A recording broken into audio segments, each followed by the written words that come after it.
উত্তর 24 পরগনা কাঁচরাপাড়া মেমোরিয়াল ট্রাস্টের প্রধান কার্যালয়ে রেণুকা দেবী দে তফাদারের 29তম মৃত্যুবার্ষিকী পালন হলো আজ। এই শ্রদ্ধা অনুষ্ঠানে রেণুকা স্মৃতি মেমোরিয়াল ট্রাস্টের পক্ষ থেকে সাধারণ অসহায় দুস্থ মানুষের হাতে ত্রিপল তুলে দিলেন রেণুকা মেমোরিয়াল ট্রাস্টের কর্ণধার অরূপ দে তফাদার মহাশয়।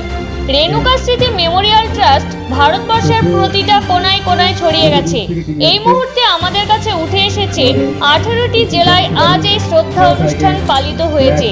এই ট্রাস্টের কর্ণধার অরূপ দে তফাদার মহাশয় আজ অবধি দিল্লি, বোম্বে বিক্রি হয়ে যাওয়া 42টা মেয়েদের উদ্ধার করেছে। এই ধরনের অসাধারণ কাজ করে চলেছেন, অসহায় দুঃখী মানুষের পাশে দাঁড়াচ্ছে। এমনকি ওনার ধারণা যে ওনার মৃত্যুর পর ওনার দেহের কোনো অংশ যদি মানুষের কাজে লাগে, তাই তিনি তার দেহ চোখ দান করছেন। উত্তর 24 পরগনা কাঁচরাপাড়া থেকে ক্যামেরায় বিজয় কৃষ্ণ মণ্ডলের সাথে সুভাষ পোদ্দারের রিপোর্ট, এসএস বাংলা নিউজ।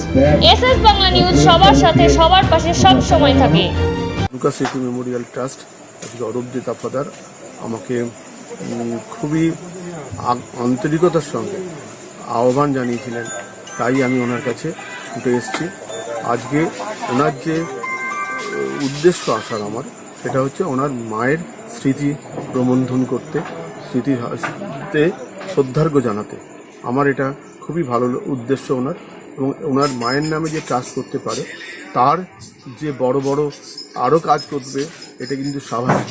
এবং এসে শুনলাম ওনার 18টি জেলাতে ওনার সংগঠন চলছে, এবং এবার স্মৃতির উদ্দেশ্যে আজকে 29তম রেণুকা তফাদারের প্রয়াণ দিবস।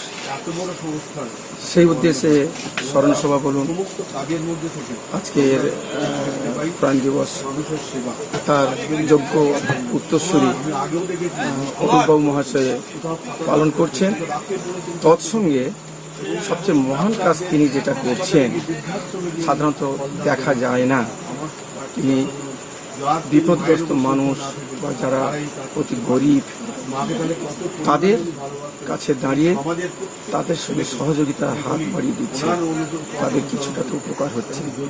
এইটা দেখে আমরা সবাই গর্বিত অনুভব করছি। এবং আজকের দিনে শুধু নয়, বিগত দিনগুলোও তো আমি দেখেছি, পাহাড় থেকে সমুদ্র, জঙ্গল থেকে মরুভূমি, বলা যায় দার্জিলিং থেকে সুন্দরবন, পুরুলিয়া থেকে উত্তর 24 পরগনা, বসিরহাট, সর্বত্রই বিপদগ্রস্ত মানুষের পাশে উনি দৌড়ে গেছেন, সহযোগিতার হাত বাড়িয়ে দিচ্ছেন। এটা